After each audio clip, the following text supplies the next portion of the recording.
La Facultad de Ingeniería, el posgrado de Urbanismo y el Instituto de Ingeniería se complacen en presentar al al maestro en Ingeniería, Abraham Roberto Sánchez Ramírez, que nos va a compartir su experiencia a través de la conferencia Rehabilitación del Templo de San Agustín. El ingeniero Abraham Roberto Sánchez Ramírez es ingeniero civil, egresado de la Facultad de Ingeniería de la Universidad Nacional Autónoma de México, en la que también realizó estudios de maestría en Ingeniería. Fue profesor de la División de Estudios Profesionales de la misma institución y ha dirigido 23 tesis profesionales para alumnos de diversas universidades. Desde 1983 es miembro del Instituto de Ingeniería de la UNAM y actualmente es el responsable del Laboratorio de Estructuras y Materiales de la misma institución. Entre las líneas de investigación en las que ha participado destacan diversos trabajos experimentales, especialmente para el uso sobre disipadores de energía sísmica para edificios, puentes, carreteras, vías elevadas, la línea 12 del metro y el drenaje profundo de la Ciudad de México.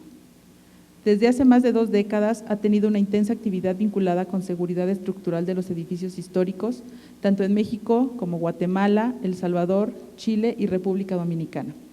También ha colaborado en la rehabilitación de varios murales creados por destacados artistas mexicanos y ha participado en importantes centros arqueológicos. Ha trabajado también con temas relacionados con la ingeniería estructural, ha colaborado con distintas instituciones tales como el Consejo Nacional para la Cultura y las Artes, el INA, la CEPAL, la UNESCO, el CENAPRED y la Agencia de Cooperación Internacional de Japón, JICA, entre otras. Sus principales trabajos se encuentran publicados en artículos de revistas y congresos, tanto nacionales como internacionales, así como en capítulos de libros e informes técnicos. Los dejo con el ingeniero Abraham Roberto Sánchez. Muchas gracias. Muchas gracias por la presentación. Gracias a todos ustedes por estar a esta hora aquí con nosotros. Y pues mil disculpas por el problema técnico que acabamos de tener, pero afortunadamente pues ya está listo.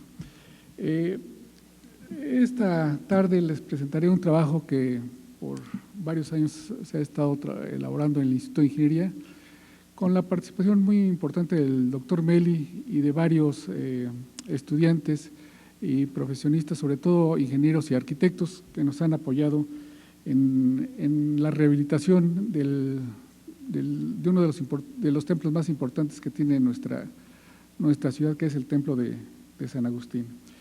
Este trabajo pues, no hubiese sido posible realizar sin el apoyo de, como les digo, de varios colaboradores, sobre todo alumnos que hacen sus tesis profesionales, sus prácticas profesionales. El templo al que me voy a referir esta tarde fue construido fue construido por los agustinos, fue la tercera orden religiosa que llegó a nuestro país, después de los dominicos y de los franciscanos. El templo que ahora vemos en esa litografía, en realidad es el resultado de un gran esfuerzo que hicieron los agustinos. Primero les asignaron un sitio. Yo creo que realmente no los querían a los agustinos por acá porque les asignaron un sitio de muy malas características desde el punto de vista geotécnico. El sitio lo denominaba incluso Soquiapan, que significa algo así como lugar pantanoso o lugar lodoso, en donde era muy difícil construir algo. No obstante, ellos, dada su tenacidad, empezaron a fabricar, primero a construir una iglesia pequeña, que debido precisamente a los hundimientos se les colapsó. Luego construyeron otra que se les incendió. Dicen que tenía sobre todo muchos elementos de madera y incrustaciones de plomo. Incluso con el incendio, pues se observaron varios escurrimientos de plomo que tenía la estructura. Pero eran tan tenaces que yo creo que todavía no terminaba de consumirse el fuego. En cuanto estos hombres empiezan a salir a pedir recursos erigir el templo que ahora vemos. Realmente es uno de los conjuntos religiosos más grandes que se instalaron acá en la ciudad. a partir de las leyes de reforma, pues es expropiado y es subdividido en varias partes. Finalmente, en 1867, pues es asignado para que forme parte de lo que fuera la Biblioteca Nacional. De todo el conjunto, lo que se le asignó a la biblioteca fueron los dos edificios, el edificio principal, que es el Templo de San Agustín, y la capilla, que es llamada la capilla del Tercer Orden. Si comparamos las dimensiones del templo, pues en realidad es como la tercera parte, si la comparamos con la catedral en longitud, como la tercera parte de lo que es propiamente la catedral, y su ancho es del orden de la mitad de esta. Sin embargo, si lo compara uno, aquí se deformaron las imágenes, les pido una disculpa, pero bueno, el ancho, sin embargo, el ancho de la nave es prácticamente del mismo orden de la catedral, lo mismo la altura, o sea, el claro de la nave central en ambos casos rebasan los 12 metros, y en altura la clave de los arcos anda del orden de los 24 o 25 metros, o sea, no hay mucha diferencia entre ambas construcciones. La cimentación del templo, al igual, fue realmente algo muy complejo, porque intentaron cimentar de distintas maneras la iglesia. Empezaron con algo modesto, sin embargo, cuando estaban construyendo o desplantando la cimentación, contaron con el apoyo de Claudio de Arciniega, que participó en el desplante de la cimentación de la catedral, y como resultado hay unos arcos invertidos para de alguna manera tratar de ligar la estructura y producir una reacción más baja de esfuerzo sobre el nivel del terreno. Sin embargo, pues eso no fue del todo posible, porque a diferencia de la catedral cuenta con una plataforma que abarca toda la superficie y un poco más de toda la traza del inmueble, y en este caso pues prácticamente son una especie de zapatas corridas lo que hay debajo de todo el templo. Todos ellos apoyados sobre un conjunto de micropilotes, que son troncos de árbol de aproximadamente unos 20 a 30 centímetros de diámetro, por una longitud que varía entre unos 2,40 a unos 3,50 metros de longitud. Esta es una vista, una vez que se considera que ahí tiene que estar la Biblioteca Nacional, pues su carácter religioso es transformado. Las torres que tenía le fueron eliminadas, y la fachada también le fue transformada a una neoclásica. Primero intervinieron lo que es propiamente el templo, y quedó para una siguiente etapa lo que es la capilla. En esta imagen podemos precisamente apreciar las condiciones que tenía la fachada a principio del siglo XX, en donde la capilla pues conserva sus fachadas originales, y el templo tiene las nuevas portadas. También la cúpula sufrió transformaciones, le quitaron su linternilla y le pusieron prácticamente un domo a manera pues precisamente para eliminar la linternilla. Ya para poco antes de 1910, esta era la forma que lucía ya el conjunto religioso, en donde ya podemos apreciar la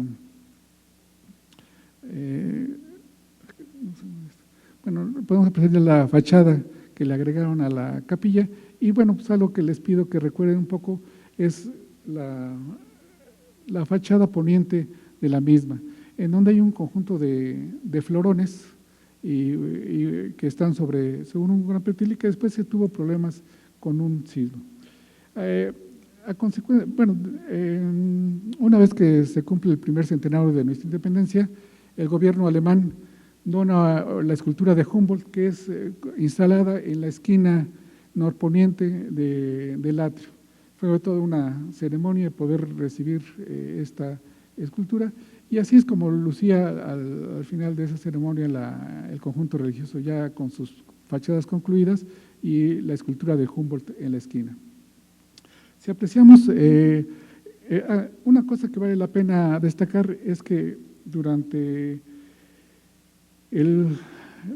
dentro de las diversas intervenciones, una de ellas fue añadir un relleno de terreno para más o menos, el templo debido a los hundimientos, se ha asentado, entonces rellenaron tanto el atrio como el interior de los dos templos. Si observan, lamentablemente aquí no tengo ¿no tiene un apuntador de casualidad? Bueno, sí, pero aquí ya agarré la flechita. Entonces, aquí podemos apreciar cómo parte del rodapié original, pues está invadido por los rellenos. En una película de mediados del siglo XX, aparece esta escena donde este señor está entrando al templo y prácticamente lo hace al nivel de la calle, y en esta otra vemos hasta dónde llegaban los rellenos en ese momento. Entonces, esa era una sobrecarga que le estaban añadiendo al terreno.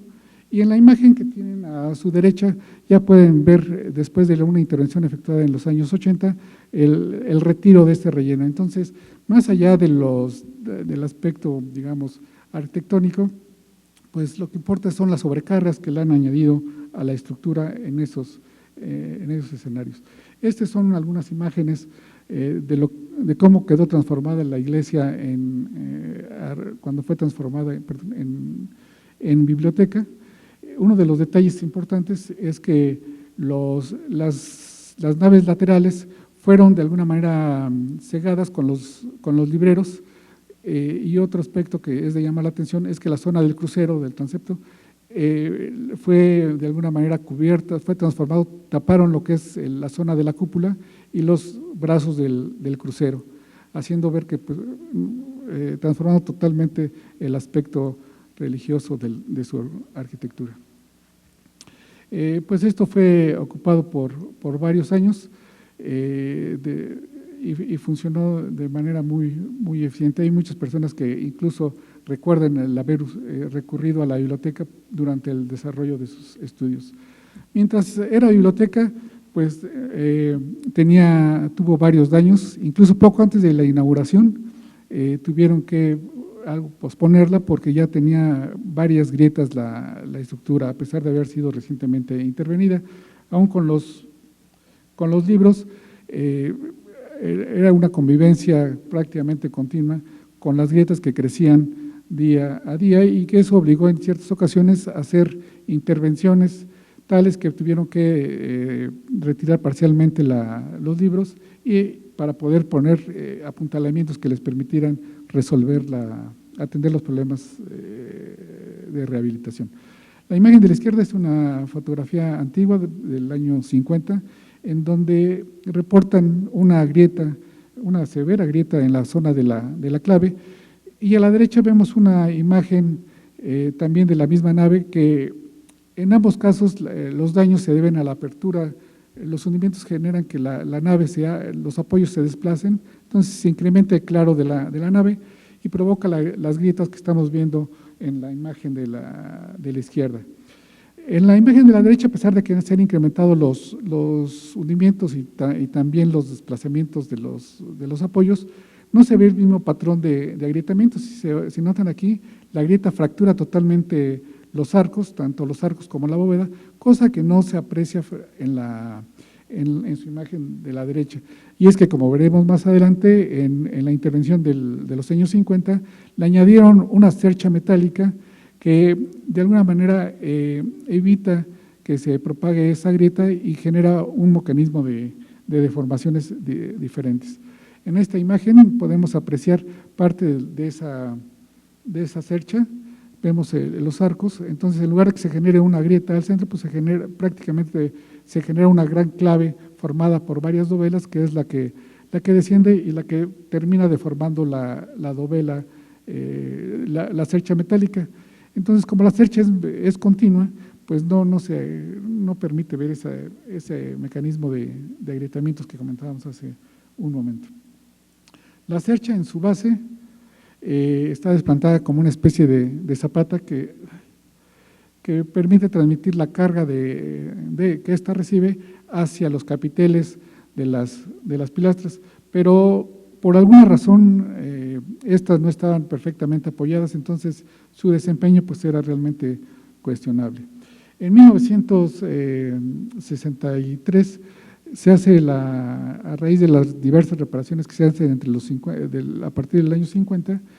Por cierto, esta es una de las intervenciones que más ha durado, o sea, duró casi poco más de una década, Y esto fue tan importante la intervención que el presidente en aquel entonces era Adolfo López Mateos, fue a la inauguración, y más allá de esto era muy importante que el templo estuviese en buenas condiciones, porque 4 años después el rector estaría celebrando el primer centenario de la biblioteca. Ahora para el 2017 estaremos a 150 años de esa inauguración. 12 años después de que cumple el centenario la biblioteca, pues su acervo es trasladado a Ciudad Universitaria. Después, ya el templo sin uso, pues lo rehabilitan, es un proceso de una intervención también muy importante, pero no tanto como la de los años 50. Tratan de darle un nuevo uso, sobre todo para la difusión de la cultura, pero parece no tener éxito, sobre todo no tiene éxito porque es muy grande el recinto, entonces no logran ocupar bien todos los espacios y empieza a quedar abandonado la nave.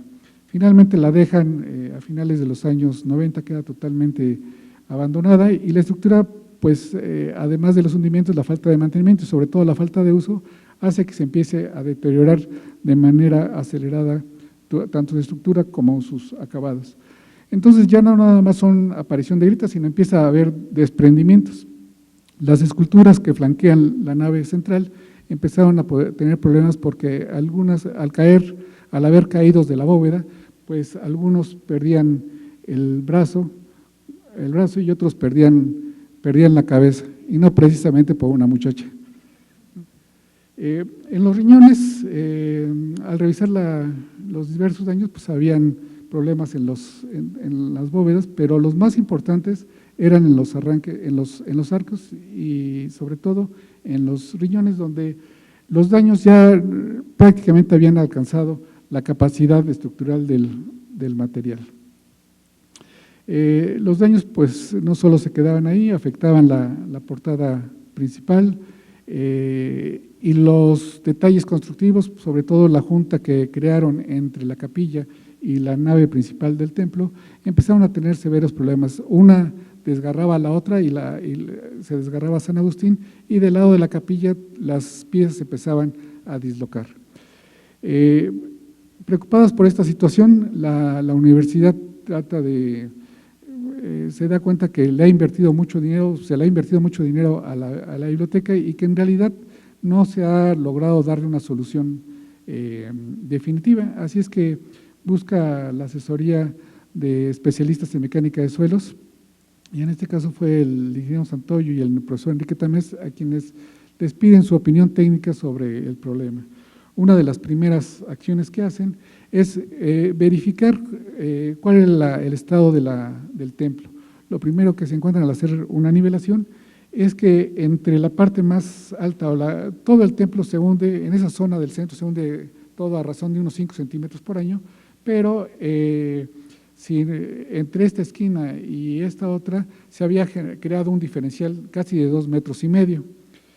Y lo más alarmante, digámoslo así, es que ese hundimiento crecía a una tasa anual de casi 15 milímetros anuales. Entonces, de ahí el crecimiento de los daños.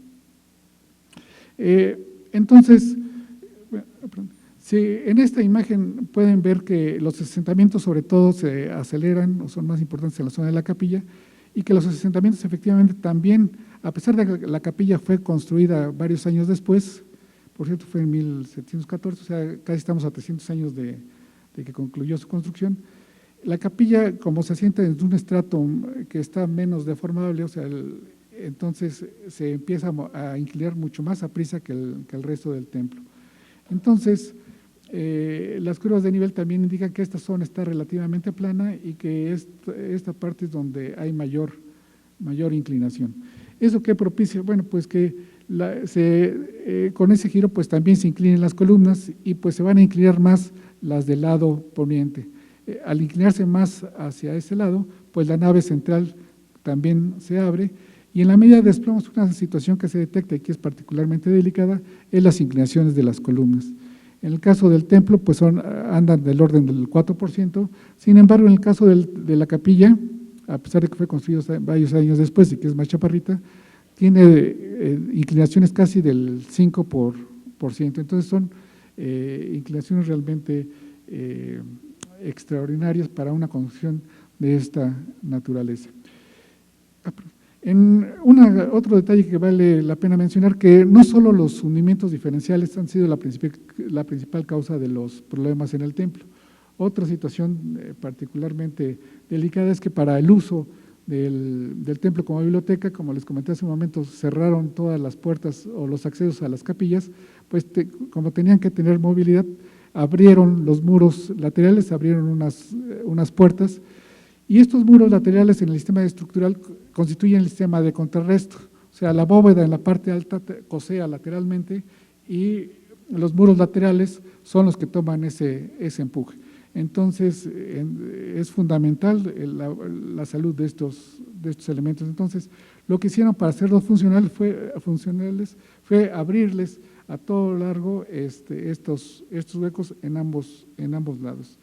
Además de eso, para hacer también funcional la estructura, a varias bóvedas, más bien casi la gran mayoría de las bóvedas de las naves laterales, les abrieron un boquete en la parte central para poder seguramente comunicar a través de elevadores los libros, pasarlos de la parte superior a la inferior, y luego para tener acceso a algunos espacios, en particular a la zona de la sacristía, le abrieron un hueco a la nave lateral. Entonces, como le digo, no solo los hundimientos han contribuido al daño, sino también el uso que se le da. Hay un arquitecto de Lina, el arquitecto Ildefonso, que siempre nos recalca que tenemos que adaptar el uso al edificio y no en viceversa, y no viceversa. Y esto creo que es un buen ejemplo de lo que a él se refiere. En los sismos, el edificio posee una buena capacidad para resistir este tipo de fenómenos. Sin embargo, hay problemas locales. Uno de ellos es los pretiles. Aquí en este pretil, en el lado poniente, que les decía hace un momento, esta zona fue agregada, y con el sismo del 85, esta parte de pretil junto con sus florones volcó hacia la calle de República del Salvador y cayó sobre un autobús, que imagínense a las 7 de la mañana, la cantidad de gente que debió haber llevado, causando pues por consiguiente la muerte lamentablemente de varias personas. Entonces, se dieron a la tarea, como decía, de estudiar bueno, ya sabía que las causan los hundimientos, ahora había que encontrar la solución. Entonces, los mismos ingenieros y todo su equipo se dieron a la tarea de analizaron varias propuestas y determinaron que la mejor solución en ese momento pues sería el uso de inclusiones. Si logran ver en la imagen de la izquierda, esta es la estratigrafía, hay una gran cantidad de rellenos debajo de lo que es el templo, y los rellenos son más, digamos, de menor espesor del lado de la capilla. Al ser de menor espesor, pues también es una zona que históricamente ha estado con menos carga y por consiguiente con menor consolidación, y es lo que provoca, lo que contribuye a que la capilla pues se hunda a mayor velocidad que en el resto del templo. Entonces, lo que proponen los ingenieros es poner una serie de inclusiones. Hágase de cuenta que son globos como los que usan los niños en las fiestas, esos globos largos, pero hechos con geotextil. Entonces, hacen una perforación en el suelo, meten ese geotextil que tiene forma de globo alargado y luego lo inflan. En lugar de inflarlo con aire, lo inflan con mortero, y eso hace que genere una especie como de pilotes, incluso, claro, sin refuerzo alguno, es simplemente mortero, y lo que se pretende no es pasar la carga de la estructura a unos estratos inferiores, sino lo que se pretende es reducir la deformabilidad del suelo. De manera complementaria a estas inclusiones van algunas inyecciones de mortero que forman también láminas, y lo que se pretende es que el suelo se adhiera a ellas y reduzca de alguna manera su velocidad de hundimiento. Esta técnica en realidad fue implementada para el Palacio de Bellas Artes. Lamentablemente no es una técnica que uno inyecte y de repente responde la estructura, o sea, toma cierto tiempo en lo que el suelo se adhiere y permite que, y hace que la velocidad se vaya atenuando. Entonces, los ingenieros y arquitectos de aquel entonces, cuando se intervino Bellas Artes, pues juzgaron que las inyecciones no habían servido porque ellos esperaban una respuesta casi que inmediata. Sin embargo, con el paso del tiempo, pues lo que se ha observado que Bellas Artes se hunde, pero se hunde de manera más uniforme. Entonces, esta técnica fue implementada en el templo, luego fue en catedral y luego lo ha sido en otros templos, en otros edificios y templos, como fue también el caso del Palacio Nacional.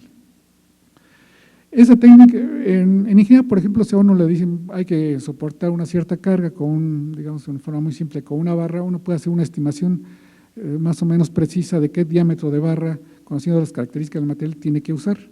Sin embargo, cuando uno aplica esas técnicas en un edificio de estas características, pues no es tan simple la solución. Entonces hay que recurrir a un método que se llama el método observacional, que esencialmente consiste en ir aplicando la solución de manera gradual e ir monitoreando la respuesta de la estructura hasta que llega a una solución más o menos razonable. Entonces, en este caso, lo que se decidió fue colocar las inclusiones en distintos porcentajes de volumen respecto al suelo y atendiendo esencialmente la parte que más se hundía, que es la parte de la capilla. Esa inclusión se hizo de forma gradual, se empezó con el 4% en la esquina surponiente y se fue reduciendo al 1% ya del lado del templo. Luego, en la siguiente etapa, se colocaron inclusiones exclusivamente en la esquina surponiente y ya en una tercera etapa solo se intervino o solo se reforzó el costado poniente de la misma capilla. Durante todo ese proceso se estuvo dando seguimiento al desempeño de la estructura y para 2011, es decir, 9 años después de dar ese seguimiento, se observó que las velocidades de hundimiento ya se habían atenuado, lo que antes eran desde este punto hasta casi 15 milímetros por año, pues ahora solo eran 4. Sin embargo, lo que estaba sucediendo es que se estaba generando un promontorio en la parte central, claro, de menor magnitud, pero también era perjudicial para la estructura porque se empieza a quedar alto y por consiguiente las naves también se podría empezar a abrir. Entonces, en 2012 se decide hacer la última campaña de inclusiones, en donde esencialmente se concentran en el costado poniente de la capilla y en la esquina suroriente del templo de San Agustín. De manera complementaria, para ayudar a este problema de la abertura de la nave, sobre todo que la nave, como veíamos al principio, es muy alta, entonces la bóveda tiene una gran ventaja al empujar en la parte superior, empuja y fácilmente, bueno, no fácilmente, sino esfuerza demasiado los muros de contrarresto, ¿no? Si los muros laterales fueran chaparritos, pues tendrías más ventaja que si son altos. Entonces, para ayudar a la estructura, lo que se le añadió fue algunos juegos de tensores, uno a nivel de cimentación, porque en el pasado, como se estaba abriendo, los arcos dejaron de funcionar como tales, porque ya empezaron a disgregarse, o sea, la clave ya prácticamente se caía, había que apuntalarla, entonces ya habían dejado de funcionar como se habían concebido, entonces se consolidaron y se les añadió estos tensores a todo lo largo en todos los ejes de la nave, y en la parte de la superestructura también se pusieron unos tensores para evitar que para tomar sobre todo el coseo que esta generara y también con ello pues evitar la apertura de la nave. Con estas medidas, lo que a finales del 95 les comenté en un momento, lo que a finales del 95 avanzaba casi 15 milímetros por año, para 2015, entre 2013 y 2015, ya después de que se hicieron esas intervenciones, pues el hundimiento diferencial ya entre esta esquina y esta, pues prácticamente es el mismo, toda se hunde, es el diferencial. Entre este punto, lo que se hunde este punto prácticamente es lo mismo que se hunde en la esquina surponiente, entonces el diferencial prácticamente es nulo. Por otro lado, por ejemplo, si vemos este punto que se hundía, este punto, la estructura, como les digo, se les da un seguimiento con un equipo de topografía y otras mediciones. Pero hay un punto de nivel que es el que está identificado como el 99 en este lado y el 72 en esta esquina. Entonces, si por ejemplo estuviéramos parados en Ciudad Universitaria, que está sobre un terreno firme, y visáramos estos dos puntos, pues veríamos que el punto que menos se hunde, su historia, se va hundiendo, como decía, una tasa de casi 5 centímetros por año, pero la esquina surponiente de la capilla lo estaba haciendo a mayor velocidad. A partir de que se empiezan con las campañas de inyecciones, pues esa tendencia cambia, ¿no? La velocidad cambia, se reduce, y ahora estas dos líneas pues prácticamente son paralelas. Esto lo podemos ver si hacemos la diferencia entre los dos. Si ahora en lugar de pararnos en CU nos paramos en la parte que menos se hunde y visamos la capilla, pues vemos que primero sí la capilla se nos está bajando, pero después prácticamente ya la capilla siempre la estamos viendo al mismo nivel. Otros estudios que se han hecho en el templo por parte de la universidad, pues es un estudio con un láser escáner para sacar esta nube de puntos y poder tener un conocimiento más preciso sobre la geometría de la estructura. Este levantamiento probablemente sea de los más completos, sobre todo porque incluye tanto la parte interna como la parte exterior. Con base en la información recabada, pues se pudo hacer un modelo de elemento finito de la estructura. Aquí por la presentación se ve medio deformado, pero este es el modelo que incluye pues prácticamente la mayor parte de los detalles constructivos, desde las pilastras, los muros, los arcos, las pechinas y el tambor y su cúpula. Una de las conclusiones que se derivan de un estudio de esta naturaleza es que si el edificio hubiese estado sobre un terreno firme, pues el desempeño hubiese sido realmente excelente. O sea, la gente que concibió este tipo esta construcción, pues tenía una idea bastante clara del funcionamiento estructural, ¿no? O sea, tenía sus bóvedas, sabía que tenía que poner arcos botareles, que son, bueno, la verdad que ustedes seguro que los identifican, son arquitectos. Estos son los arcos botareles y luego pasan la carga hacia las naves laterales, ¿no? Entonces, es un sistema estructural bastante eficiente, pero lamentablemente el hecho de que esté sobre un terreno muy deformable, pues le ha causado los problemas que acabamos de ver. También hay que reconocer que a pesar de toda esa situación, pues ha soportado una historia muy amplia de sismos.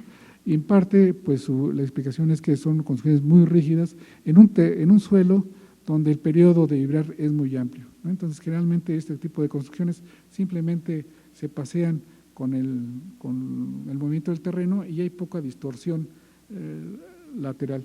Claro, no todo el tiempo, hay cosas más flexibles como son los remates que le añadieron, o sea, esas personas más, digamos, las más vulnerables. Como un momento también comentamos, cuando tenemos una bóveda, la bóveda empuja lateralmente y lo que intenta es separar los apoyos, y cuando eso sucede, pues se genera un mecanismo de agrietamiento como el que estamos viendo, en donde surge una grieta, surgen tensiones en el intrados, en la clave, y también tensiones en los riñones, pero por el extrados, ¿no? Entonces, es un patrón más o menos común y frecuente que uno puede ver en las iglesias de esta naturaleza.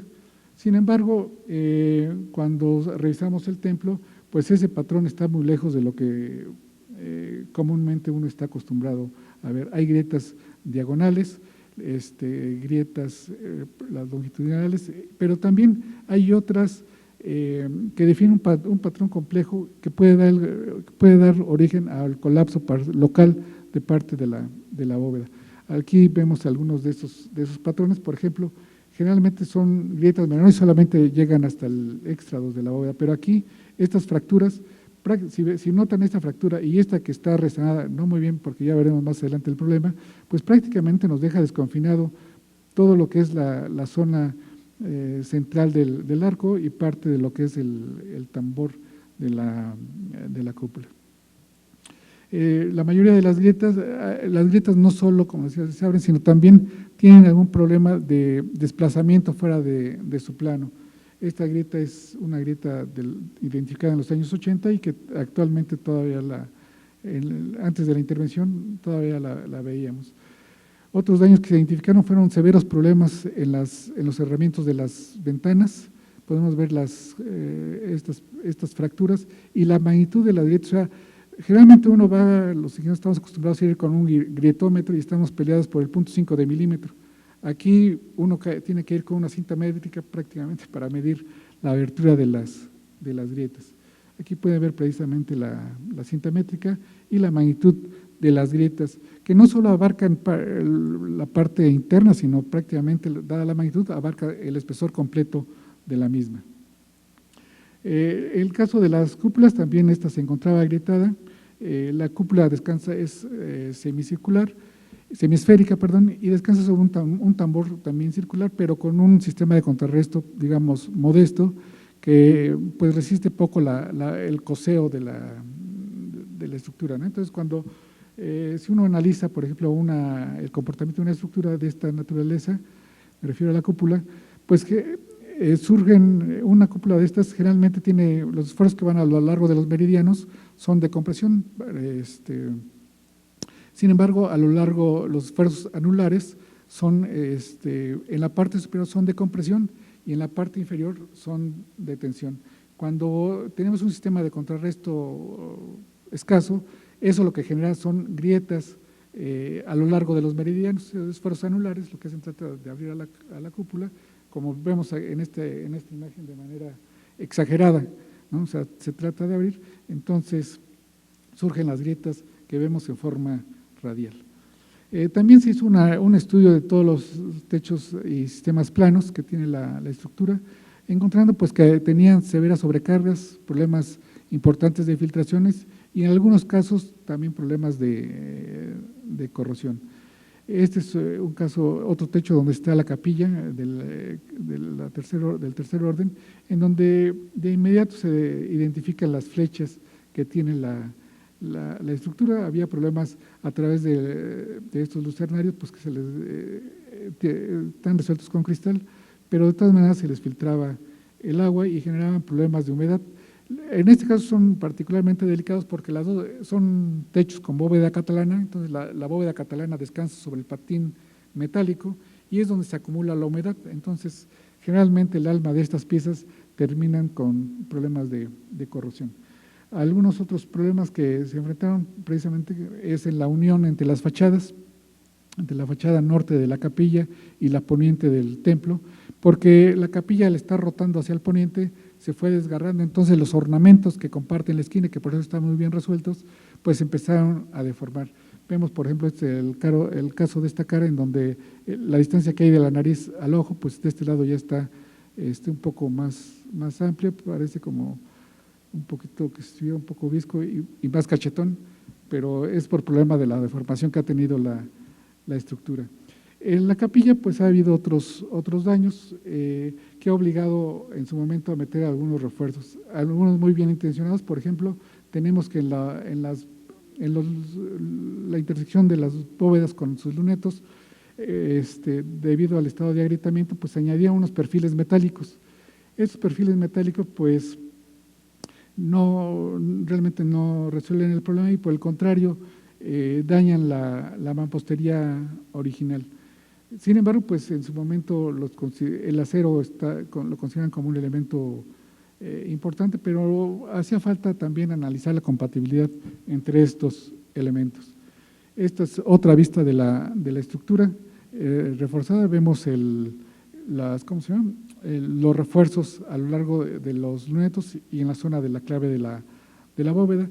Y también había severas fracturas en los muros. Es el caso particular de la capilla, en donde la falta de confinamiento de los muros y la fuerza que generan las fachadas al tratar de desprenderse del resto de la construcción, pues producían esos agrietamientos que estamos viendo en las imágenes.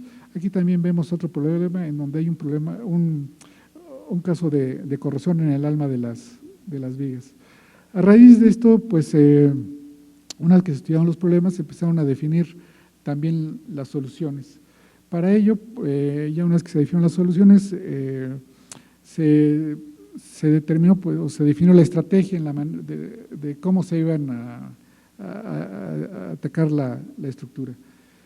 Primero, al principio, como todo, pues se definió algo de una manera muy ordenada, todas las etapas deberían ser de manera secuencial, pero dada la magnitud y la complejidad de las distintas acciones que se han enfrentado durante el proceso, pues muchas de esas etapas empezaron a traslapar, y ahora pues tenemos ya del orden de 9 etapas, 7 digamos oficiales y 2 más que se han tenido que incrustar dentro del proceso para poder complementar aquellas que no se pudieron concluir porque se les acabaron los recursos o bien porque la complejidad hacía necesario cambiar de solución.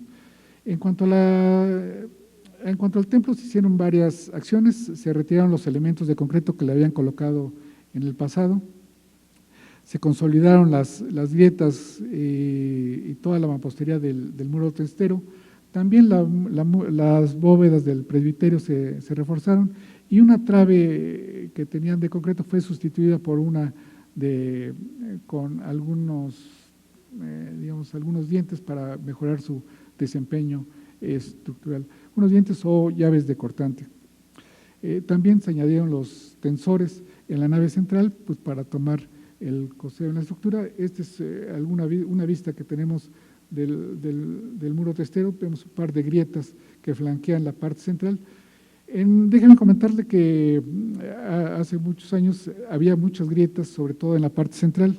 Sin embargo, para poder corregirlas de alguna manera, colocaron una trave muy robusta de concreto en esta parte, que lo que hacía es coser de alguna manera todas esas grietas, ¿no? Pero claro, la naturaleza es más, más sabia en ese sentido, y si no podía cruzar la trave de concreto, pues lo que hicieron es simplemente darle la vuelta, ¿no? Entonces, por eso las grietas vemos que son laterales y muy puntuales. Entonces, lo que se hizo, bueno, pues si esto había sido efectivo, nada más que le faltó, pues lo que tuvimos que hacer es simplemente extenderla, porque el retirarla pues, implicaba más daños a la estructura. Entonces, lo que hicimos fue extenderla, y a la derecha pues pueden ver una imagen de cómo quedó concluido ese muro. Por la parte superior, y en este esquema podemos ver, este era el pedazo de trave que añadieron. Luego, en el proyecto se le añadió estos 2 pedacitos, y luego para que la grieta no se nos fuera al lado del arco, se añadieron unos tensores para coser todas las posibles grietas que pudiesen ocurrir en el muro testero. Este es un esquema, a su derecha es un esquema de este muro, y en este otro vemos parte del procedimiento del proceso y los detalles de refuerzo, en el que se añadieron también estos tensores, sobre todo porque es la parte más alta en el patrón de deformación, es el punto que en esa fachada se queda más alto. Entonces es como una viga que está trabajando en flexión negativa, ¿no? O sea, como si esto lo estuviera yo doblando así. Entonces las tensiones aparecen por la parte superior. Entonces lo que hicimos es tratar de contener los accesos con un juego de tensores, pensando en que si en el futuro el desempeño del edificio ya mejora, simplemente estos tensores están provistos con tuercas y anclas que permiten ser removidas. Son de las intervenciones que llaman de carácter reversible, ¿no? Entonces permite que si en el futuro hay un mejor desempeño, simplemente se los retiren. En las bóvedas, después de coser sus tremendas grietas que tenía, se restituyeron los enladrillados. Sin embargo, empezamos poniendo, como la bóveda también ya estaba muy deformada, eso obligaba a poner entortados muy gruesos. Lamentablemente tuvimos ahí muy mala experiencia porque la bóveda estaba intacta, pero los enladrillados empezaron a agrietar, no porque se nos movía la base, sino por había severos problemas importantes de contracción que hacía que el ladrillado se nos agrietara. En las bóvedas se hizo lo que llaman los arquitectos el cosido. O sea, en lugar de inyectar las grietas, retiramos las piezas y volvimos a poner nuevos sillares. Por cierto, estos sillares pues ya tenían una nueva geometría para adaptarse a las dimensiones más amplias de la bóveda, y esta es una imagen de cómo quedó esa parte de la construcción. En esta otra imagen podemos ver parte de la trave dentada. Originalmente pues una trave de concreto simplemente apoyada y esta empezó a deslizarse, porque el edificio se movía, la estructura se desplazaba, la trave no era capaz de contener esa apertura y simplemente deslizaba generando otro tipo de problemas. Así es que en este caso se le añadieron este juego de llaves de cortantes para entibar la trave perfectamente hacia la mampostería. Esos son los detalles de los anclajes, en donde, como les comentaba, tiene sus tuercas, son barras de alta resistencia, barras de vida, para no tener barras de gran diámetro y tampoco tener problemas de andar maquinando barras tan largas. Se consolidó, entre otras actividades, se consolidó los muros del crucero, los muros que tapan o que rematan los lunetos también fueron consolidados, las bóvedas, y tanto las bóvedas de la nave laterales como sus pretiles, y también en esa etapa pues se retiraron la linternilla y se consolidó el tambor. Uno de los detalles a los que se le prestó particular atención fueron las pechinas. Las pechinas son estos como triángulos que se forman debajo de las cúpulas, y el problema es que tenían severos problemas de filtraciones. O sea, en la época de lluvia se de cuenta que era un manantial, por ahí salía todo el agua. Estas son algunas escenas de las intervenciones que se hicieron. Uno de los detalles que vale la pena destacar es que la bóveda de ambos templos en realidad no era de una sola, como le dicen los arquitectos, de una sola tipo de fábrica, sino son dos. Hay una bóveda resuelta con sillares en el intrados y luego sobre esta hay toda una otra bóveda de mampostería de tipo calicanto. Entonces,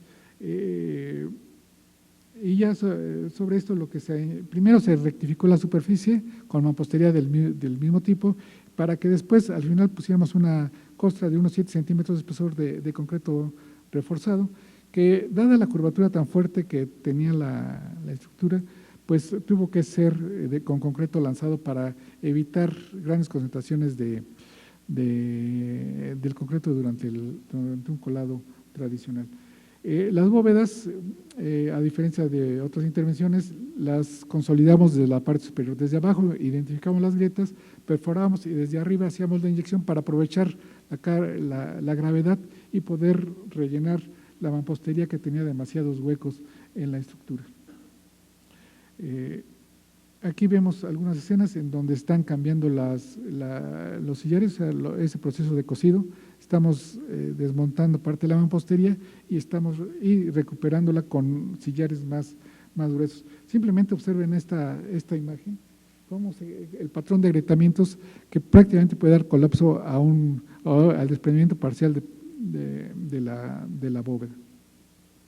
Eso, pues, por supuesto, tenía inquietos a los constructores, a los trabajadores, pero más a nosotros por estar atendiendo ese tipo de problemas. En la cúpula se retiraron todos sus recubrimientos, sus ornamentos, para poder ser consolidada. Una gran grieta que estaba en el tambor, debido a que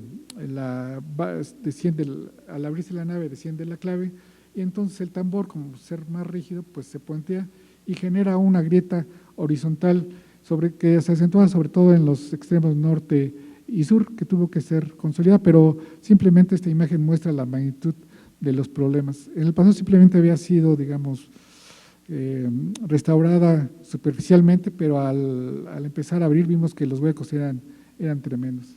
Y aquí está la bóveda, el tambor restaurado. Luego la cúpula, para tomar ese coseo, esa abertura o incremento de creo que tenía, pues simplemente se flejó. Se le puso un suncho resuelto con fibra de carbón. En la antigüedad se resolvía con cadenas o con piezas metálicas. En esta ocasión se resolvió con fibra de carbón. Luego ya sobre se le colocó el impermeabilizante y después los acabados. Ya una vez que se concluyó la cúpula, se instaló la linternilla que vimos que había sido eliminada y que fue colocada una de cristal. Pues recuperamos la linternilla. En este caso se tuvo el cuidado de postensarla, o sea, se añadieron los tensores suficientes en cada una de las piernas o cada una de las columnas de esta linternilla, para después apretarla hacia la clave de la cúpula. El propósito es que en caso de un sismo no nos ocurra lo que le pasó a los otros ornamentos. Esta es alguna de las acciones. También se tuvo cuidado de crear algunos machimbrados para que tampoco hubiese problemas de deslizamiento horizontal por el efecto de la fuerza cortante que pudiese llegar a provocarse. Y sobre la parte superior se añadió un anillo de acero inoxidable contra el cual se hizo la reacción del apretón de cada una de las barras. Este anillo, entre otras funciones, pues, era tomar el coseo de la bóveda y por otro, pues repartir la carga que se generaría al apretar los mismos tensores. Ya una vez que se resolvió la parte de cantería, sobre la parte superior se construyó la cúpula, que está resuelta esencialmente con mampostería de tabique de barro. Estas son unas imágenes que ilustran la evolución de la cúpula. En la parte inferior tenemos la litografía con la cúpula y sus linternillas originales, luego aquella a principios del siglo XX, donde prácticamente más que linternilla era un domo, y luego una propuesta de intervención que se hizo en los años 80, en donde pretendían recuperar parte de recuperar una linternilla que pudiese, como dicen, convivir con el resto del partido arquitectónico, pero no solo se concretaban en esa propuesta cambiar la del templo, sino también la de la capilla, porque si observan esta imagen, la capilla, claro, no se alcanza a ver bien, pero es como una linternilla muy robusta, entonces había intención de cambiarla. Entonces, pues en esta ocasión hubo oportunidad de poner exclusivamente la del templo y es así como luce el inmueble ahora. En las bóvedas fue un trabajo realmente titánico porque hubo que retirar todos los enladrillados, coser las grietas, remampostearlas. Aquí en esta imagen podemos ver la cantidad de puertos de inyección a través de los cuales se inyectaban lechadas. No todas son para inyectar el extrado de la bóveda, sino parte también provienen de los puertos de inyección para inyectar el intrados de la bóveda. Aquí ya se está a punto de realizar el colado y finalmente acá tenemos ya la construcción de la cáscara o del firme de concreto. Luego se impermeabilizó y se colocaron los enladrillados para poder tener una protección de los impermeabilizantes. Y esta es una imagen de cómo finalmente termina la capilla. En las naves laterales también se tuvieron que cambiar los techos porque estaban, por los diversos problemas que les comenté, o sea, sobrecargas, problemas severos de humedad. Y uno de los más delicados es que estaban muy mal apoyadas las vigas. O sea, en algunos casos tenían 5, 10, cuando más, 10 centímetros de apoyo, y eso estaba también teniendo algunos problemas. Para poder mejorar el desempeño de la iglesia, sobre todo en la dirección longitudinal, también se añadieron algunos tensores longitudinales. Estos, al construir el techo, se aprovechó para dejar embebidos esos tensores y conectarlos en sus extremos con anclajes de tipo mecánico, lo cual también permite que en el futuro, si no se requieren, simplemente retirar esos anclajes de tipo mecánico y poder hacer que la estructura pues, se desempeñe como fue concebida originalmente. En las capillas laterales también uno de los problemas que ha tenido, yo creo casi desde su origen, son los problemas del drenaje de agua pluvial. Entonces, en la solución estructural, pues también se concibieron se concibió un canal en cada una de las naves para poder drenar toda ese caudal de agua, porque el área que cubre pues, es bastante generosa y pues hay que evitar que se genere, que se anegue y nos causen problemas. Otro detalle que se cuidó fue rectificar en todos los casos los huecos para el paso del agua pluvial y de los canales. En el pasado pues simplemente había unos huecos no muy bien realizados, pero lo que en esta intervención se procuró pues es rectificar esto y cuidar, hacer que la parte estructural pues se integrara a la parte arquitectónica y no viceversa. Estas son algunas imágenes de esas zonas y bueno, eso fue por el extrados. Por el intrados hubo quizás los retos más importantes, que era arreglar o reparar los arcos que se habían dañado. Este es uno de los arcos en donde En el pasado, aunque debo de confesar lo que estaba muy bien resuelto, o sea, había grandes grietas e hicieron una, digamos, una restauración muy bien efectuada, entonces evitaba que uno pudiese apreciar lo que estaba detrás de esos grandes huecos que se habían generado. Sin embargo, al empezar a retirar esas intervenciones, encontramos que los huecos entre arcos, cuando se abren las juntas entre entre las dovelas que los integran, pues había madera que habían instalado, ¿no? O sea, ese espacio que se había abierto, en lugar de retacarlo con piedra o mampostería, lo que sea, lo rellenaron con madera y algo de mortero. Entonces, pues todo eso hubo que retirarlo. El problema que se enfrentó es que los daños que veíamos por el extrado por el exterior eran muy diferentes a lo que encontrábamos. Una vez que retiramos una pieza dañada, la interior estaba igual o peor de fracturada. Entonces, eso de alguna manera nos empezó a inquietar y a generar otro tipo de problemas porque lo que se había, digamos, presupuestado por parte de la gente de patrimonio y de obras que ven la parte de los contratos y estas cosas, pues se empezó a incrementar los tiempos y los costos en la intervención. Uno de los detalles muy importantes que se implementaron en esta intervención es para el reemplazo de las dovelas en los arcos torales. Imagínense que un arco, si yo le quito una piedra, pues el arco se puede venir hacia abajo. Entonces, lo que se hizo fue, como primer parte, es mejorar la capacidad estructural de la cubierta. Una vez que teníamos ya una bóveda fuerte, de la bóveda nos colgamos, ahora sí que nos colgamos, para poder soportar los arcos en caso de alguna eventualidad. En caso que se nos pudiese dar un sentón, bueno, pues ahí estaban los perfiles de arriba soportando. Originalmente teníamos previsto añadir un juego de perfiles e irlo corriendo a la medida que fuéramos avanzando, pero la obra había tal compromiso con los tiempos que el constructor decidió meter otros juegos para atacar a varios arcos a la vez. Aquí estamos viendo una de las intervenciones. Uno de los cuidados que se tuvo es que cada una de las dovelas está integrada por dos partes, una pequeña y una de mayor tamaño, para poder irse traslapando y hacer una mampostería que se fuera amarrando entre ellas, ¿no? Entonces, el criterio que siguió, bueno, cuando las dos piezas estaban fracturadas, quitábamos primero la pequeña, ¿no? Entonces, dándole la ventaja a la otra que, aunque esté fracturada, pues podía seguir pasando la carga. Poníamos la pequeña y luego retiramos la grande, y la pequeña, aunque era así pequeña, pero ya tenía mucha mayor capacidad de carga. Entonces, en ningún momento, con este procedimiento, en ningún momento dejamos el arco discontinuo.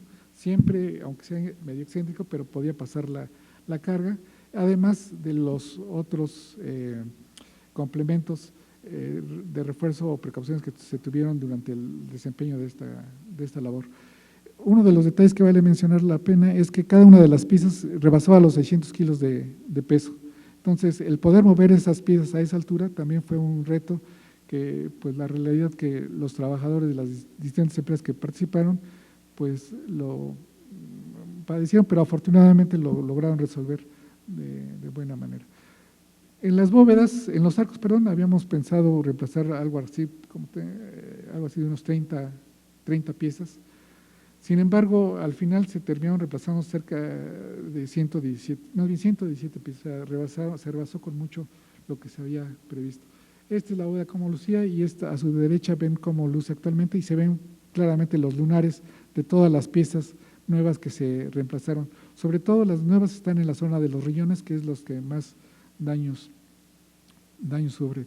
En la parte de la clave, aunque estaban íntegras y simplemente era como subirlas, pero ya cuando las subíamos ya no alcanzaban, ya no se podían apoyar porque pues estaban muy separados. Entonces, pues, de todas maneras hubo que reemplazarlas. En los arcos torales quizás fue uno de los retos principales, porque vean la magnitud de las grietas.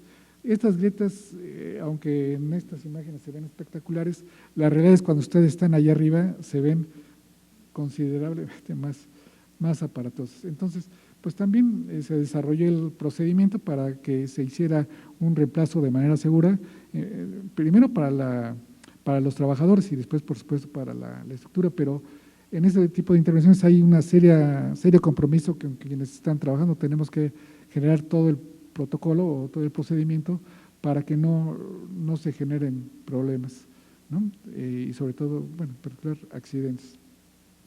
Estos son los arcos torales. Ya una vez que se reemplazaron, podemos apreciar que en este caso, pues, lo que se quedó de mampostería fue una menor proporción. O sea, la gran parte de los arcos se reemplazó. En este caso, en los de la cúpula, pues imagínense, se reemplazaron más que en los otros 4, o sea, cerca de, más bien 186 piezas. En el arco en el coro también se hizo una intervención bastante, digamos, fue integral. Una de las cosas que entendimos al estar haciendo la intervención es que, o lo que se pretendía en la intervención era retirar todos los rellenos. Sin embargo, al empezar a hacer algunas calas, entendimos que habían, bueno, como antecedente déjeme comentarle que estas bóvedas, para rellenarlas y crear una superficie plana para el uso del coro, generalmente las rellenan ya sea con tierra, con escombro, con lo que encuentran, y en algunos casos más refinados lo hacen con jarritos o ollas. Entonces lo rellenan y luego ya ponen un firme en la parte superior. Sin embargo, en esta la resolvieron de manera muy ingeniosa, le pusieron una bóveda transversal. Entonces, con la otra bóveda lograron la superficie plana. Quizás ese concepto no quedó claro en las intervenciones anteriores, en particular en los años 50, y eliminaron buena parte de la bóveda de la zona sur. Entonces, en este caso, pues no había recursos para poder volver a recuperar la bóveda. Entonces lo que hicimos fue reintegrar o consolidar la del lado norte y la del lado sur, sustituirla por un juego de perfiles metálicos para que quedara aligerada la estructura. Por la parte interna había una serie de grietas también bastante delicadas que ya habían sido intervenidas en los años 50. Aquí vemos parte de la reintegración, cómo se consolidó la parte superior y también se rectificó la geometría en la bóveda de añadir el colado de concreto. En la zona sur colocamos una estructura que aligera de alguna manera el peso, ya no colocarle los rellenos tan pesados, y luego se añadió una membrana de concreto en la que también incluimos algunos tensores para ayudarle a los que tenemos en la parte superior. También en los extremos de los tensores tenemos anclajes de tipo mecánico que pueden ser removidos en caso de que no se requieran ya en el futuro. Esta es la membrana que se coló en la parte del extrados. Y luego, los arcos también tuvieron que ser intervenidos. En los años 50, después de una importante intervención, es así como lucían. Pero la realidad de las cosas que aquí lo que hicieron fue meter una especie de grapas de concreto que luego las chapearon, entonces pues no las vemos, pero lo que hay en el interior son fragmentos de concreto en este arco, y en el arco intermedio, en el arco que estaba más hacia atrás, ahí sí pusieron de plano todo el arco de concreto y todo está chapeado. Entonces, en el arco, digamos, en el principal, lo que hicimos fue retirar lo que fue de consolidar primero las grietas, cambiando varias de los sillares, y se restituyó el concreto por mampostería. Aquí vemos algunos de los elementos de concreto que estaban incrustados. La clave quizás de esos arcos fue uno de los principales retos. No sé cuántas veces nos dijeron que no era posible, finalmente lo lograron. Fue instalar la clave del arco principal, que pesa más de 1 tonelada y mide poco más de 1 metro de longitud. Y es así como luce ahora el arco principal después de la intervención. Es una de las piezas que habíamos también previsto reemplazar, y finalmente cambiamos todas estas que están indicadas en el arco. Los muros laterales, esos huecos que le hicieron para provocar los pasos entre ellos, pues también fueron remamposteados.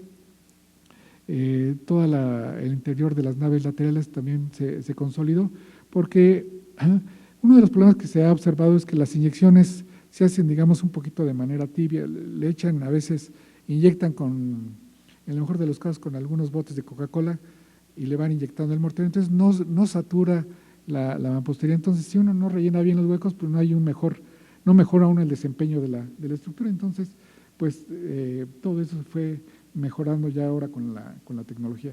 A la izquierda pueden ver un paso que tenían los agustinos para poder moverse sin tener acceso al público, y al abrir ese hueco pues tuvieron el cuidado de poner una especie de dovelas, un arreglo con sillares muy bien hecho, formando un arreglo adovelado. Y luego el hueco que le abren en los años, bueno, para cuando lo hacen en biblioteca, pues es un boquete simplemente que forma dándole la forma que ellos deseaban, pero sin ningún cuidado que mejorara el desempeño de la estructura, ¿no? Y que no afectara pues el haberle hecho ese hueco. Entonces lo que se hizo fue volverlo a cubrir, se volvió a remampostear, se crearon llaves de cordones para que no fuera solo un tapón, sino que realmente fuera un trabajo, quisiera que la mampostería trabajara de manera integral, y es así como se ve a la derecha cómo quedó reparado. Los huecos que abrieron en el pasado no se apreciaban porque se encontraban tapados con este metal desplegado y aplanados y muy bien pintados, entonces pues era muy difícil de identificarlos, pero ya haciendo un levantamiento cuidadoso de daños, encontramos estos problemas, retiramos el metal desplegado y se colocaron, se reintegró la mampostería para formar nuevamente los tapones en estas bóvedas. Así es como luce en la imagen de su derecha el reemplazo de ellos. Finalmente, otro problema que se atendió fue el de los pretiles, el de la cubierta de la nave de la capilla del Tercer Orden, en donde cuando se analizó la problemática del pretil, ese que se volcó, los problemas de filtraciones, las flechas excesivas, la capacidad escasa de las vigas de soporte, pues se llegó a la determinación de reemplazar la totalidad del techo. Además, pues se consolidaron las bóvedas, varios de los muros, algunos que no eran útiles se eliminaron, porque eran simplemente agregados, otros se consolidaron, y son las principales acciones que se realizaron en la capilla. Entre ellas, la más importante fue la separación estructural entre ambas, ¿no? Como plano hipotético que se generó es un plano ideal que se pretendía generar para poder crear una discontinuidad entre ambas, de tal manera que si la capilla, como vimos, ya no lo hace tanto, pero si siguiera girando hacia el poniente más aprisa que el templo, pues ya no se producen daños entre ambos. La técnica que se ocupó fue un corte con hilo. Esencialmente consiste en, si yo tengo una pared y la quiero cortar, hago un agujerito arriba y otro abajo, meto un hilo, y como si fuera un hilo dental, le voy dando vuelta y voy haciendo el corte para abrir una ranura. Con eso puedo abrir vanos, puertas, ¿no? Entonces con eso se hizo el corte en toda la estructura. Esta es la unión, esta parte de San Agustín, esta es la capilla. Entonces el corte lamentablemente no puede ser tan sencillo como yo lo describí hace un momento, hacer un corte recto, porque tenía que librar de alguna manera los contrafuertes, porque si pueden apreciar, la capilla estaba incrustada dentro de los contrafuertes. Entonces, si hubiera estado recto, hubiera sido muy simple, pero pues esa interacción, esa resolución nos causó algunos problemas. Quizás el más delicado fue esta parte, porque en esto lo que hicimos fue retirar el relleno que le agregaron en el pasado. Entonces ya teníamos acceso para poder colocar el hilo, pero en esta parte mutilaron el contrafuerte y la pilastra la dejaron adosada a este elemento. Entonces, el INA ya nos había aprobado incluso retirar esta pilastra, pero afortunadamente se ocurrió una solución que era hacer una perforación vertical en esta esquina, desde la parte superior hasta abajo, o sea, varios metros en altura. Afortunadamente fue un muy buen equipo, porque nos permitió hacer prácticamente el agujero vertical. Y luego, desde el frente, hacer un horizontal para encontrar el vertical en las dos direcciones. Entonces, pues, metimos el hilo en la oriente-poniente y luego en la norte-sur, y quedó totalmente desligada la pilastra, y este corte es prácticamente la traza que tiene en la actualidad. Otro problema que tuvimos al hacer el corte es en esta zona de los contrafuertes, en la parte frontal, porque la bóveda de la capilla la incrustaron también dentro del contrafuerte. Entonces, si la cortábamos, pues dejaban mutilada la bóveda. Entonces, bueno, aquí están unas vistas del equipo.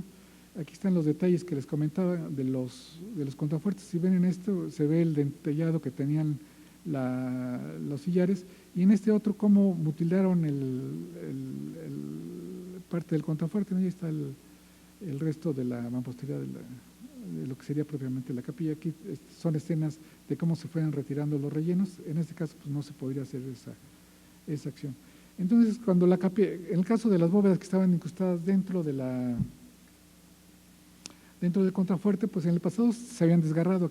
Aquí vemos los daños que tenía. Entonces, lo que queríamos era recuperar lo que debió haber sido su geometría original. Entonces, le abrimos una caja al contrafuerte y reintegramos lo que es toda la bóveda junto con su arco, ¿no? Entonces, esa bóveda, si yo fuera un gigante, podría sacar y quitarla y tendría todos sus arcos y sus bóvedas tal y como fue concebida originalmente, y la podría sacar sin dañar el templo de San Agustín. Aquí pues vemos algunas otras escenas durante el proceso.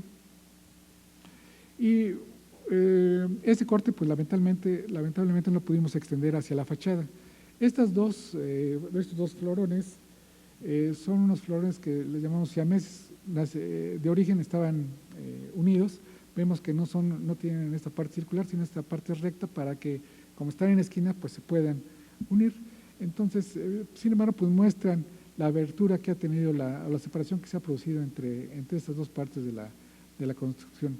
Aquí también seguimos viendo la separación que se genera, los ornamentos como pues se descomponen y se dañan, y en el pasado pues simplemente se le colocó desde algo de madera y papel para rellenar, mezclado con algo de mortero. Aquí nuevamente volvemos a ver los problemas, parte del desgarramiento, pues ya el recubrimiento que le habían puesto a San Agustín ya prácticamente se desmontó sin ningún problema, se podía bajar, y los problemas que teníamos con la ornamentación. Entonces empezamos a tener problemas de cómo íbamos a hacer el corte, si simplemente lo desligamos en la unión, pero estructuralmente eso para nosotros no era ningún problema, el problema era para la parte artística.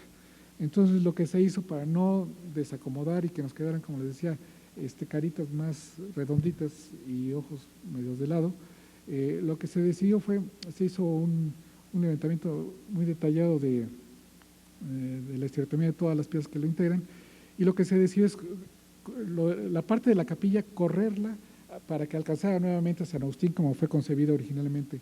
Y lo que hicimos teóricamente es como trasladar lo que sería la grieta hacia la parte poniente de esa fachada, de tal manera que en la reconstrucción estas piezas las construyéramos más largas y alcanzáramos al resto de la fachada y no les distorsionáramos la parte artística a esa parte, porque la realidad, dicho sea de paso, está muy bien resuelta. Pero al hacer eso, dejamos la fachada, si la separamos, pues dejamos la fachada libre, ¿no? O sea, tenemos una fachada que estaba conectada con el templo, si la cortamos, pues nos queda esa ala suelta. Entonces, lo que se hizo fue agregar un muro independiente, pero luego a él un muro de concreto, y a él conectamos la portada, de tal manera que la portada, en caso de que nos ocurra un sismo, pues está debidamente restringida. Está muy bien restringida, ¿no? Pero, ¿qué sucede cuando la estructura empieza a rotar hacia afuera? El reto era cómo podemos mejorar su estabilidad, en particular en el pedacito que nos queda después del refuerzo que le estamos haciendo con el muro. Entonces, lo que se ocurrió fue crear un apoyo, que le llamamos un apoyo telescópico. Del lado de San Agustín colocamos un tubo de un cierto diámetro, y del lado de la capilla colocamos incrustamos un tubo a la fachada de diámetro menor, de tal manera que se metieran como si fuera machimbrado. ¿Eso qué permite? Bueno,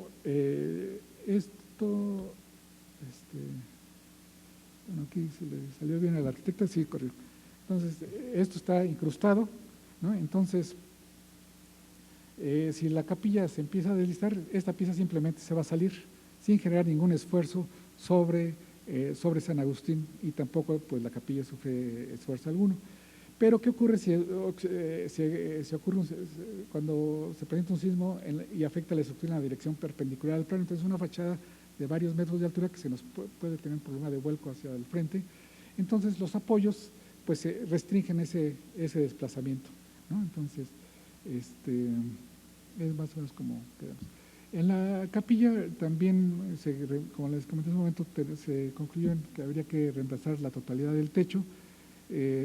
Una cosa que se pensó que era de poco espesor, se encontró que eran parte de tezontle, parte de una gran losa de concreto como de 30 centímetros de espesor, y todo eso sobre unas vigas realmente de sección escasa. Entonces, pues algo que se iba a demoler con martillo y cincel, pues ya no pudo ser posible. Entonces, con una gran cortadora se empezaron a sacar rebanadas de losa para no causar fuertes impactos sobre la mampostería. En este corte de los detalles, pues vemos los espesores que teníamos rellenos hasta el orden de 80 centímetros. Y el relleno en parte se debía a que la estructura tiene, como les dije, casi un poco más de 4% de inclinación hacia el poniente, y las bajadas de agua la tenían en el lado contrario. Entonces, ¿qué hacían? Pues tenían que meter unos rellenos súper gruesos para poder drenar el agua en la dirección contraria. En esta intervención, pues lo que se decía, bueno, si la capilla le gusta irse para el poniente, pongamos todas las bajadas de ese lado para que no tengamos relleno alguno.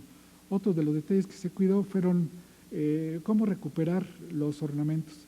Entonces, en lugar de poner pesados ornamentos que tienen una garganta muy delgadita y que son vulnerables a los sismos, pues se reemplazó por un elemento sintético, un elemento de fibra de vidrio hueco que pues evoca la solución original, pero deja de ser un riesgo sobre todo para los transeúntes.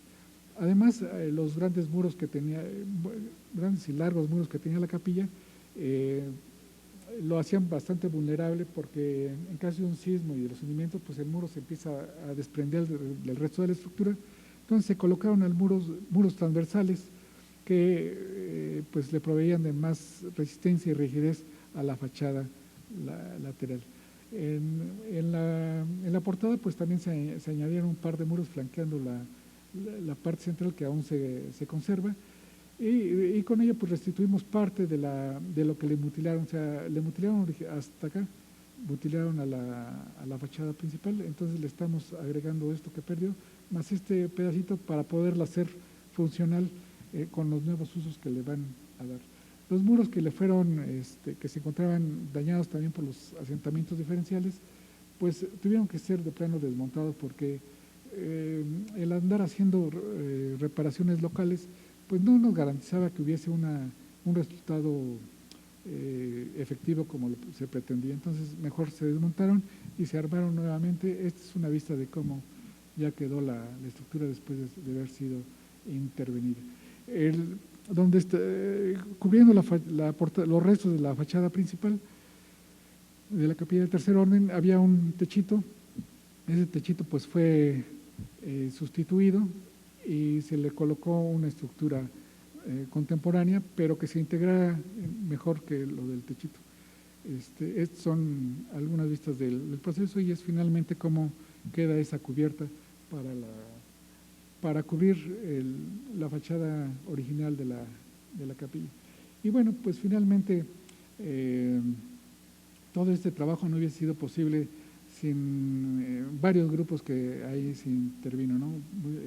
Personas de la Dirección de Patrimonio, la Dirección de Obras, y sobre todo algo que nunca damos reconocimiento, pero la realidad que sin los trabajadores no hubiese sido posible hacer esta obra titánica, porque son personas que ponen su mejor empeño en el desarrollo de este tipo de acciones. Bueno, eso es todo, y pues muchas gracias por su atención. Tendríamos ahorita un momento para preguntas, si alguien quiere empezar. Buenas tardes. Buenas tardes. Existen muchos templos aquí en la Ciudad de México que están también en un grado severo de deterioro. ¿Existe algún plan para darles mantenimiento o restaurarlos? Porque, como por ejemplo el de la Santa Veracruz, el que está ahí enfrente de la Alameda, ese templo está muy descuidado, está en un estado muy precario, ¿no? O por ejemplo también el que está en el centro histórico, el templo de Loreto, también está muy deteriorado, está como descuidado, como que no le han dado mantenimiento. Pues no sé si sepa usted si hay algún plan para restaurar todo ese tipo de construcciones o de templos. Sí, mire, por ejemplo, el caso que menciona de la Santa Veracruz es un edificio que, como seguramente lo ha observado, está como sumido. O sea, ese edificio ha sufrido grandes hundimientos diferenciales. Entonces, para tratar de contrarrestarlo, le han colocado pilotes de control, ¿no? Pilotos que están apoyados en la primera capa dura y que están proveídos de dispositivos para, como su nombre lo dice, controlando el descenso del edificio. Lamentablemente,